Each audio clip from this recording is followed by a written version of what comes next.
नमस्कार साथियों। तो आज है 9 जून 2026।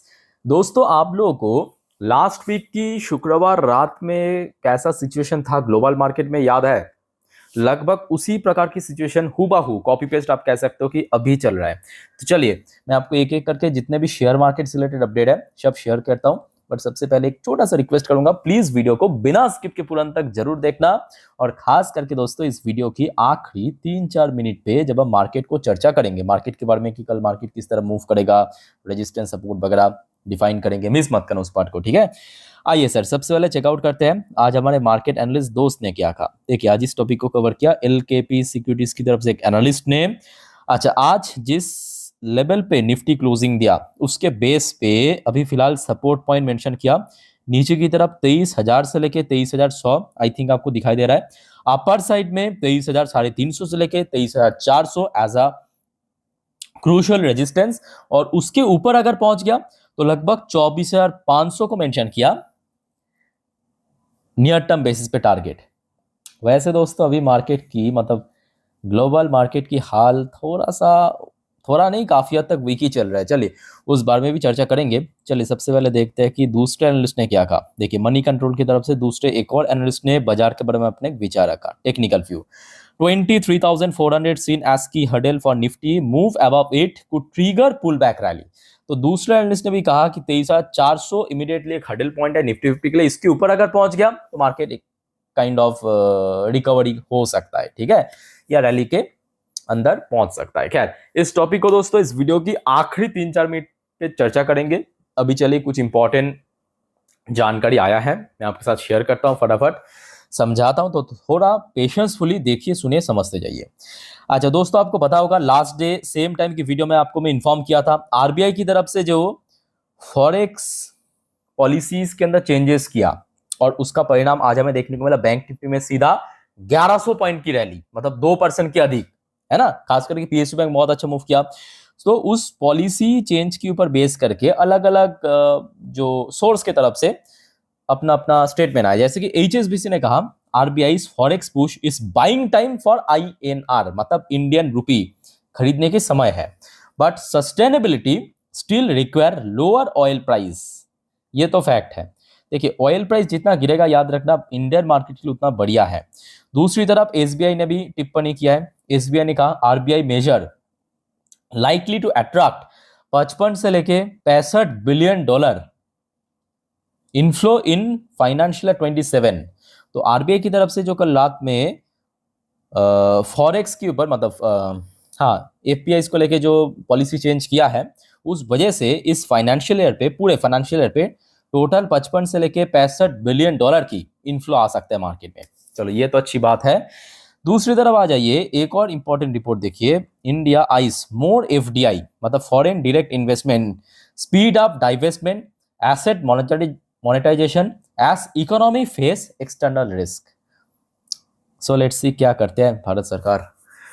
अच्छा, नेक्स्ट देखिए, फिच रेटिंग की तरफ से प्रेजेंट सिचुएशन को बेस करके भारत की जो फाइनेंशियल ईयर 27 की जीडीपी फोरकास्ट कट किया है, कम किया है। अब सिर्फ यहाँ पे फिच की बात नहीं है, मोस्टली ब्रोकरेज फर्म या रेटिंग एजेंसी कंपनी कम किया ही है ना। जो इसके पहले एस्टिमेट दिया था 6.7% की, इस बार फ्रेश फोरकास्ट किया 6.4% की। बट यकीन कीजिए, ये सब टेम्पोररी है, क्योंकि अगर मान लीजिए कि फॉर एग्जाम्पल 1 महीने के अंदर अंदर सब कुछ एकदम सेटल हो जाता है, मतलब ये जो ईरान यूएस के बीच वॉर चल रहा है, इसराइल लेबनान के बीच वॉर चल रही है, एकदम मान लीजिए कि एकदम परमानेंट सीज फायर हो जाते हैं।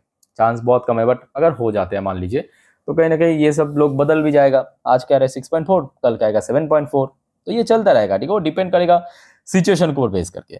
अच्छा, नेक्स्ट देखिए, एक और यहाँ पे ऑफिशियल स्टेटमेंट आया है, government import decline since import duty hike in May. तो आपको पता होगा कि ये जो जियोपॉलिटिकल टेंशन को बेस करके सरकार ने बहुत सारे इंपोर्ट ड्यूटी बढ़ा दिया है। इंपोर्ट ड्यूटी मतलब आप अगर बाहर से कुछ खरीद, मतलब बाहर से लाते हो, बाहर की देशों से कोई सामान, तो उसके ऊपर आपको ड्यूटी देना पड़ेगा, सरकार को टैक्स देना। तो उसका ड्यूटी बढ़ा दिया था। तो जिस वजह से अभी डेटा के अनुसार जो इंपोर्ट जो है, भारत की इंपोर्ट, वो काफी इस बार कम हो चुका है मई महीनों पे, जो कि अच्छी बात है। और ये फैक्ट है कि इस बार एक्सपोर्ट बहुत बढ़ गया है भारत की। अच्छा, नेक्स्ट रिपोर्ट आप देखिए, rising data consumption, AI adoption and cloud migration could drive 5 times increase in data centre capacity in 2030। दोस्तों आई थिंक कि मैं आपको मतलब 50 से 60 बार तो कह चुका हूँ कि भाई ये जो सेक्टर्स है डेटा सेंटर, इसको आप अगले 5 साल के लिए मिस मत करना। और ऑलरेडी हमने देखा बहुत सारे जो डेटा सेंटर बेस्ड कंपनी है उसमें तो बहुत अच्छा खासा रैली हो चुका है और आगे भी होने का चांस है। ठीक है, तो कृपया करके इसको थोड़ा आप लोग भी डिटेल में स्टडी करना। ऑलरेडी आपको मैं काफ़ी वीडियो इसके ऊपर दे चुका हूँ ऑलरेडी। अच्छा, नेक्स्ट रिपोर्ट आ रहा है आपके वर्ल्ड बैंक की तरफ से। वर्ल्ड बैंक का कहना यह है कि India can keep growing even if the global economy slows. मतलब अगर ग्लोबल इकोनॉमी धीमी हो भी जाता है, स्लो हो भी जाता है, तो भी भारत की जो इकोनॉमी है वो स्टिल ग्रो करेगा। अब देखिए इसके पीछे एक बहुत बड़ी कारण मैं कहूँगा, अगर हम कोर पे जाके इस चीज़ को समझे, भारत की पॉपुलेशन भी है, भारत की बढ़ता हुआ पॉपुलेशन एक्चुअली, और भारत की कंजप्शन, क्योंकि पॉपुलेशन ज़्यादा है तो यहाँ पे कंजप्शन भी हो रहा है। तो जिस वजह से भारत की इकोनॉमी, जैसे कि बाकी इकोनॉमी या तो ग्रोथ रेट जैसे कि हमने 2022 में देखा था, बहुत सारे यूरोपियन इकोनॉमी नेगेटिव में चला गया, नेगेटिव में नहीं जाएगा, बट अगर पूरे दुनिया की इकोनॉमी स्लो भी हो जाता है, भारत की इकोनॉमी सबसे फास्ट पेस में ग्रो करेगा। ओके, अच्छा, नेक्स्ट रिपोर्ट आ रहा है आपके, government see no need to extra market borrowing despite West Asia crisis. तो बेसिकली अभी जो सिचुएशन चल रहा है उसके देखिए उसके बेस पे बहुत सारे चीज तो पॉलिसीज में चेंजेस किया है, बट स्टिल इमीडिएटली बहुत ज्यादा बोरिंग करने की जरूरत नहीं है, ये सरकार की तरफ से आज कहा गया। लेट्स से आगे क्या होता है, कब तक ये चलता है। अच्छा, नेक्स्ट देखिए, defence ministry clear 250 megawatt solar project with battery storage in Uttar Pradesh Sitapur. चलो बहुत बढ़िया, डिफेंस मिनिस्ट्री की तरफ से अप्रूव मिल गया है। बेस टेक्नोलॉजी के ऊपर बेसिकली यहाँ पे बात हो रहा है। आपके डेटा सेंटर के साथ साथ याद रखना, ये जो टेक्नोलॉजी है बैटरी एनर्जी स्टोरेज सिस्टम यानी बेस टेक्नोलॉजी, ये बहुत तेजी से भारत में ग्रो करा है, और मोस्टली जो कंपनी इसके आसपास में काम करता है ना, ये सब निवेश कर रहा है बेस टेक्नोलॉजी पे या तो डेटा सेंटर में। ठीक है, जैसे कि आपके डिक्सॉन को आप देखिए, डिक्सॉन भी आपके डेटा सेंटर की जो इक्विपमेंट्स है वो बनाने के लिए आई थिंक कि ताइवानिश जो एक कंपनी है उसके साथ पार्टनरशिप की। आज की अपडेट है, मैं आपको ऑलरेडी दे चुका हूँ सेकेंड लास्ट वीडियो में, आई होप कि आपने देखा। अच्छा, नेक्स्ट रिपोर्ट आ रहा है आपके, India's export rising steadily due to policy push reform. तो रिसेंटली जो सरकार की तरफ से पॉलिसीज में चेंजेस हुआ है, और सिर्फ रिसेंटली बोलना भी गलत होगा दोस्तों, आपको पता होगा 2025 में टैरिफ इंपोज करने के बाद भारत अपने जो एक्सपोर्ट है उसको और ज़्यादा डाइवर्सिफाइड कर रहा है, बैक टू बैक अलग अलग देशों के साथ फ्री ट्रेड एग्रीमेंट साइन कर रहा है। तो जिस वजह से भारत की इस बार क्या है कि एक तो देखिए इंपोर्ट ड्यूटी इंक्रीज किया, तो जिस वजह से इंपोर्ट कम हो रहा है बट एक्सपोर्ट बढ़ा है। तो इसके कारण क्या हो रहा है कि भारत की जो अभी भी ट्रेड डेफिसिट में है Bharat overall, but trade deficit काफी हद तक कम हो रहा है। ठीक है, ये बेस्ट पार्ट है। अच्छा दोस्तों, चलिए आगे बढ़ते हैं नेक्स्ट टॉपिक पे, बट जाने से पहले एक छोटा सा रिक्वेस्ट आप सभी को करूंगा। दोस्तों, अगर आपको वीडियो भी तक अच्छा लगे, इन्फॉर्मेटिव लगा, प्लीज वीडियो को लाइक करना और प्लीज चैनल को सब्सक्राइब करके जरूर रखिएगा अगर आपने अभी तक नहीं किया। तो शेयर मार्केट, जियोपॉलिटिकल अपडेट सब कुछ प्रॉपरली पाने के लिए इस चैनल के सबसे पहले। और दोस्तों, आज दिन की ऑलरेडी मैं 4 इंपॉर्टेंट आपको वीडियो दे चुका हूं आप लोगों को। आई होप कि आपने देखा ये 4 वीडियो, नहीं देखा तो प्लीज एक बार जाके चेकआउट करना दोस्तों, चैनल पे विजिट करके। सारी इंपॉर्टेंट वीडियो है आप लोग के लिए, देखिए मेहनत से बनाता हूँ, तो आप लोग जब देखते हो मुझे भी अच्छा लगता है, बस इतना ही। ओके, चलो आगे बढ़ते हैं। अच्छा, जो आपको मैं इस वीडियो के एकदम शुरू में कह रहा था, याद है ना कि लास्ट फ्राइडे मतलब शुक्रवार रात को जिस प्रकार की माहौल था, हूबहू सेम माहौल अभी देखने को मिल रहा है। मतलब देखिए, आज जब मैं दिन की तीसरी या तो दूसरी वीडियो रिकॉर्ड करा था, तब आपको मैं दिखाया था, उस टाइम पे आपके जो डॉ जोन्स की फ्यूचर तो वो पॉजिटिव में था, ओपनिंग भी उस हिसाब से हुआ, बहुत अच्छा ओपनिंग हुआ, पर उसके बाद क्या हुआ, लगातार डिक्लाइन चल रहा है, मतलब नीचे की तरफ मूव चल रहा है। अच्छा, नैस्डैक की जो पोजीशन है वो और खराब स्थिति में चल चुका है। आप कहेंगे सर सडनली क्या हो गया। अच्छा, याद रखना दोस्तों, कल कल है आपके 10 तारीख, कल क्या है 10 तारीख है, ठीक है। 10 तारीख क्या होगा, यूएस की सीपीआई इन्फ्लेशन डेटा आउट होगा इसी वजह से, और इस बार सीपी इन्फ्लेशन डेटा और खराब हो सकता है, मतलब इन्फ्लेशन बढ़ सकता है, ऐसा फेडरल रिजर्व की तरफ से ऑलरेडी फोरकास्ट आ चुका है। एक्चुअल डेटा क्या होगा वो आपको कल दोस्तों याद रखना, ये इंडिया की नहीं यूएस की, शाम के 6 बजे पे आपको पता चलेगा, आते ही मैं आपको इन्फॉर्म कर दूंगा जरूर, ठीक है। बट उसके ऊपर बेस करके पूरे वर्ल्ड मार्केट, सिर्फ इंडियन मार्केट नहीं, पूरे वर्ल्ड मार्केट अगले दिन बृहस्पतिवार मूव जरूर करेगा, और कल रात में तो आपको यूएस मार्केट में डायरेक्टली इंपैक्ट देखने को मिल जाएगा, और उसी के कारण अभी फिलहाल यूएस मार्केट वीक चल रहा है। आई थिंक आपको क्लियर हो चुका है। अच्छा, आ जाइए नेक्स्ट रिपोर्ट। दोस्तों, ये मैं कहूँगा भारत के लिए बहुत सही है। भारत के लिए बहुत सही क्यों है, क्योंकि देखिए भारत अपने जरूरत के जो आपको मैं इसके पहले भी कहा था, 90% जो तेल है क्रूड ऑयल और 50% नेचुरल गैस वो बाहर से इंपोर्ट करते हैं। और ये कहीं ना कहीं जिस वजह से भारत को हर्ट कर रहा था, क्योंकि कन्फ्लिक्ट तो हो रहा है यूएस और ईरान के बीच, बट तेल प्राइस बढ़ रहा है, भारत के महंगाई बढ़ रहा है। बट सडनली देखिए ये सब के चक्कर में शुक्रवार याद कीजिए, शुक्रवार क्या हुआ था, यूएस मार्केट में गिरावट, तेल प्राइस में गिरावट हुआ था, 4% नीचे आ चुका है, 4 से 4.5%। देखिए एकदम रियल टाइम डेटा आपको दिखा रहा हूँ। कल रात को जहां पे ब्रेंट क्रूड की प्राइस क्लोज हुआ था, अभी देखिए $90 पर बैरल के आसपास चल रहा है। दोस्तों इससे अच्छी बात यकीन कीजिए कुछ हो नहीं सकता, ठीक है, कुछ हो नहीं सकता, बहुत सही है। अच्छा अब देखिए अक्सर क्या होता है कि ऑयल प्राइस जब गिरता है ना, गोल्ड बढ़ जाता है। बट फ्राइडे क्या हुआ था, लास्ट शुक्रवार याद कीजिए, ऑयल भी गिरा था, गोल्ड गिरा था, सिल्वर गिरा था। आज भी देखिए हुआ सेम चीज, ऑयल नीचे, गोल्ड भी नीचे, सिल्वर भी नीचे। सिल्वर 4%, 4.5% नीचे, उस दिन तो 6.5% गिर गया था, अभी देखिए 4.5% गिर रहा है, ठीक है। सो दोस्तों अगर आपके पोर्टफोलियो में गोल्ड और सिल्वर की ईटीएफ है और कल सुबह तक अगर यहाँ पे कोई रिकवरी नहीं होता है, तो आप थोड़ा प्रिपेयर होके चलिए कि कल आपके गोल्ड एंड सिल्वर की जो ईटीएफ है वो पिटेगा, बहुत अच्छे से पिटेगा। क्लियर। अच्छा नेक्स्ट देखिए, इंडियन रुपी की वैल्यूएशन में ऐसा कुछ बहुत बड़ा चेंजेस नहीं हुआ, सुबह से जिस लेवल पे था उसी लेवल पे ही है। बट इंडियन कुछ कंपनी की एडीआर वर्शन में पोजीशन, जैसे कि विप्रो एडीआर 0.69% नीचे चल रहा है, इन्फोसिस की एडीआर लगभग 1.5% नीचे चल रहा है। बैंक्स की हाल फिर भी बेटर है क्योंकि आज इंडियन मार्केट में सब पॉजिटिव में क्लोजिंग किया था। आईसीआईसीआई बैंक फिलहाल 2% पॉजिटिव में, और एचडीएफसी बैंक की एडीआर वर्शन लगभग 1% पॉजिटिव में चल रहा है। अब क्योंकि देखिए अक्सर हमारे जो गिफ्ट निफ्टी की फ्यूचर है वो फॉलो करता है डॉ जोन्स को, फॉलो करता है किसको, डॉ जोन्स को, और डॉ जोन्स अभी नीचे है। सो जिस वजह से हमारे जो गिफ्ट निफ्टी की फ्यूचर वो बेचारा बहुत नीचे आ चुका है। बट दोस्तों आपको ज़्यादा टेंशन करने की जरूरत नहीं है। क्यों नहीं है, मैं आपको इसीलिए कह रहा हूँ क्योंकि ये अभी की अपडेट है, और कल सुबह तक दोस्तों यकीन कीजिए अगर ऑयल प्राइस अभी जिस लेवल पे है यानी $90 पर बैरल के आसपास, उस लेवल के अगर आसपास स्टे कर गया, मार्केट पलट भी सकता है, मतलब रिकवर भी कर सकता है, ठीक है। फिलहाल आप इतना डेटा का मतलब इंफॉर्मेशन ले लीजिए कि देखिए अभी रात 10:10 के अपडेट के अनुसार आज दोपहर को जहाँ पे निफ्टी की क्लोजिंग दिया था उस टाइम पे जो गिफ्ट निफ्टी की क्लोजिंग पोजीशन था वहां से 213 पॉइंट नीचे आ चुका है। बट कल दोस्तों डिफरेंट भी हो सकता है, वो डिपेंड करेगा कल सुबह की स्थिति के ऊपर बेस करके, ठीक है। तो दोस्तों मैं काम करूंगा, आप लोगों को मैं कल मेरे इंस्टाग्राम स्टोरी में सुबह जो गिफ्ट निफ्टी की फ्यूचर और ऑयल प्राइस की जो अपडेट है दे दूंगा मेरे इंस्टा स्टोरी में, ठीक है। आप लोग सिर्फ चेक कर लेना, मार्केट ओपन करने से पहले दिख जाएगा, लिंक आपको इस वीडियो के नीचे डिस्क्रिप्शन बॉक्स में मिल जाएगा, ताकि देखिए सुबह सुबह क्या होता है कि आप लोग भी कंफर्म हो जाएंगे कि किस प्रकार की माहौल बन सकता है मार्केट में। एक तरफ तो कंफर्म हो जाएंगे, शुरुआत तो एटलीस्ट कंफर्म हो जाएंगे, ठीक है, उसके बाद देखा जाएगा जो भी होगा, जैसे कि आज भी दे दिया था। अच्छा बाय द वे यहाँ तक क्लियर हो चुका है। अब देखिए एफआईएस तो आज भी बेचा है, कोई नहीं, देखते आगे कब तक चलता है। एफआईएस आज 4,500 करोड़ बेच बूझ के निकल गया, 4,566 करोड़। डीएस ने आज खूब बाई किया, बट कोई फायदा नहीं है, डीएस की खरीदने से कोई फायदा नहीं मिलेगा उतना ज्यादा।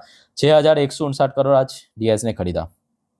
अच्छा अच्छा एक और बात दोस्तों, वैसे आज शाम से लेकर अभी तक बहुत सारे जियोपॉलिटिकल अपडेट भी आए हैं, ठीक है, उसको मैं नेक्स्ट वीडियो में कवर करेंगे, मतलब रात की 12 बजे की वीडियो में, देखना प्लीज मत भूलना। आप अगर जल्दी सो जाते हैं सर कोई इशू नहीं है, सिर्फ आप चैनल को सब्सक्राइब करके रखिए, सुबह उठ के देख लेना जरूर, इंपॉर्टेंट है सभी, ठीक है। अच्छा वैसे TA35 यानी इसराइल की टॉप इंडेक्स आज क्लोजिंग दिया 1.15% गिरावट के साथ। ओके सो दोस्तों जितने भी मार्केट से रिलेटेड अपडेट था दे चुका आपको। अब चलिए मैं आपको मार्केट एनालिसिस वाला पार्ट के ऊपर लेके चलता हूँ। आपके सामने मैं ओपन कर लिया निफ्टी 50 की लास्ट 3 महीने की कैंडलस्टिक चार्ट पैटर्न। अच्छा अब जो बात आपको मैं बताने जा रहा हूँ ध्यान से मेरी बात को सुनना, कल सुबह जरूर आप लोग मेरे इंस्टाग्राम स्टोरी चेक कर लेना, ठीक है, जिसका लिंक नीचे मिल जाएगा आपको इस वीडियो के नीचे डिस्क्रिप्शन बॉक्स में।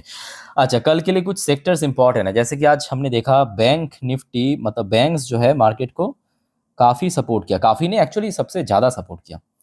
सो कल भी बैंक निफ्टी बहुत इंपॉर्टेंट है क्योंकि आज इतना रैली के बाद आप देखने होगा कि कल कैसा रिएक्शन होता है, ठीक है। अच्छा इसके अलावा कल ऑयल सेक्टर वेरी इंपॉर्टेंट, क्योंकि अभी आप देख ही पा रहे हो कि ऑयल इंडेक्स 4% गिर गया, ब्रेन क्रूड की इंडेक्स, और आपके आईटी सेक्टर भी इंपॉर्टेंट है क्योंकि आज भले ही मार्केट रिकवर किया, बैंक निफ्टी इतना बुलिश था, but IT sector still negative में क्लोजिंग दिया। एक और सेक्टर दोस्तों मैं आपको कहूंगा वह है मेटल सेक्टर। Metal sector. तो ये 4 सेक्टर कल मार्केट के लिए बहुत इंपॉर्टेंट है, इसको बहुत नोट करना, ठीक है, इसको नज़र रखना। अच्छा अब आ जाइए, ये आपके एक दिन की चार्ट पैटर्न, मतलब यहाँ पे जितने भी कैंडल्स है एक एक दिन को रिप्रेजेंट करें। दोस्तों देखिए, हम एक न्यूट्रल पॉइंट ऑफ व्यू से समझेंगे, ना ही अगर बहुत तेजी हुआ क्या होगा, ना बहुत गिरावट है, एक न्यूट्रल पॉइंट ऑफ व्यू से समझेंगे कि अगर चलो ऊपर बढ़ता है तो कहाँ पे रेजिस्टेंस, नीचे बढ़ता है तो कहाँ पे सपोर्ट मिलेगा, ठीक है, ऐसे। अच्छा सबसे पहले तो आप ये समझिए कि कल सबसे क्रूशियल लेवल, क्रूशियल मतलब जहां पे आज क्लोजिंग दिया 23,250 के ठीक बॉर्डर लाइन पे, तो जिस वजह से कल 23,250 सबसे क्रूशियल लेवल है, ठीक है। अच्छा इमीडिएटली अगर हम अपर साइड में ऊपर की तरफ रेजिस्टेंस को डिफाइन करें तो साफ एकदम एक ही रेजिस्टेंस दिख रहा है, जहां पे back to back last week में भी बार बार हडल फेस किया था। इवन यहाँ पे आपको ब्लू कलर की लाइन यानी इंडिकेटर्स भी दिख रहा है, वह 23,500 क्या है, इमीडिएटली रेजिस्टेंस 23,500, ये क्या हो गया कल के लिए रेजिस्टेंस पॉइंट, ठीक है। सपोर्ट पॉइंट दोस्तों कल के लिए बहुत इंपॉर्टेंट है, क्योंकि अभी मार्केट की स्थिति आप समझ पा रहे हो, है ना। सो कल सबसे पहला जो सपोर्ट पॉइंट एकदम दिख रहा है आपके सोमवार के दिन, जहां पे इंट्राडे लो टच किया था, यानी 23,100। इनकेस अगर ये सपोर्ट लेवल टूट गया इनकेस, तो नीचे की तरफ 23,000 बनेगा अगला सपोर्ट लेवल। तो ये दो क्या हो गया आपका कल के लिए सपोर्ट। आई थिंक कि आपको समझ आ रहा है मेरे बात, ठीक है। हम दोनों सिचुएशन को देखते हुए यहाँ पे डिफाइन कर रहे हैं। अच्छा 23,000 की लेवल भी अगर बहुत एकदम पिट गया तो मे बी थोड़ा बहुत 100 पॉइंट के आसपास आप रफली नीचे चल के, मतलब नीचे मान के चलिए, जहाँ पे मार्च की एंड वीक पे सपोर्ट, मतलब उतना नीचे जाने की चांस बहुत कम है, बट 23,000 के आसपास अगर बहुत खराब से खराब स्थिति भी बनता है, मे बी 23,000 के ऊपर टिक जाएगा, ठीक है। लेट्स सी क्या होता है कल। और 250 का लेवल सबसे क्रूशियल लेवल, जो आपको मैं कह रहा था शुरू में, 23,250 याद रखना। अच्छा अब आ जाइए बैंक निफ्टी। बैंक निफ्टी चाहे कल बहुत कुछ कर सकता है, बैंक निफ्टी के लिए मैं साथ में ये भी कहूंगा कि कल बहुत उम्मीदें मत रखना, क्योंकि ये जो लंबू सा कैंडल आप देख सकते हो, ये आज की कैंडल है, सीधा 2% 1100 पॉइंट के ऊपर स्पाइक किया है। तो कल बैंक निफ्टी के लिए सबसे क्रूशियल पॉइंट भाई कैसे भी करके 55,000 के ऊपर स्टे कर जाए, enough enough. But in case अगर बैंक गिरते हैं तो बैंक की होता है रेंज बहुत बड़ा लंबा चौड़ा, तो 1000 पॉइंट नीचे, यहाँ पे जो आपको ब्लू कलर की लाइन मैं अंडरलाइन करके दे रहा हूँ, 54,000 बनेगा नीचे की तरफ सपोर्ट लेवल। अच्छा अपर साइड में क्या, अपर साइड में रेजिस्टेंस भी है। अपर साइड में रेजिस्टेंस दोस्तों मई की, नोट करना, मई की फर्स्ट वीक में जहां पे हिट किया था, यानी 56,000, ये बनेगा रेजिस्टेंस। तो मतलब 55,000 crucial level, 54,000 support, 56,000 as a resistance. I hope कि आपको समझ आ रहा है, ठीक है। तो दोस्तों जितना अच्छे से आपको मैं समझाने की कोशिश किया, फिर भी कोई आपका डाउट या कंफ्यूजन है, प्लीज़ कमेंट बॉक्स में कमेंट करके बताइए। अच्छा देखिए, वीडियो को वाइंड अप करने से पहले जो आपको मैं हमेशा कहता हूँ, याद रखना मार्केट बहुत रिस्की है, जियोपॉलिटिकल टेंशन के ऊपर टोटली डिपेंड हो रहा है, ठीक है। सो गलती से भी ऐसे रिस्की एंड वॉलेटाइल मार्केट में एफएनओ ट्रेडिंग वगैरह ये सब चक्कर में मत पड़ना प्लीज़, ठीक है। नॉर्मली आप वीडियो देखिए, सीखिए, समझिए। कोई कंफ्यूजन है तो मैं हूँ आप लोगों के लिए, कमेंट बॉक्स में कमेंट करके बताइए। और दोस्तों चैनल को सब्सक्राइब करके जरूर रखना, ओके। सो वाइंड अप करता हूँ वीडियो को, टेक केयर, बाय बाय, जय हिंद।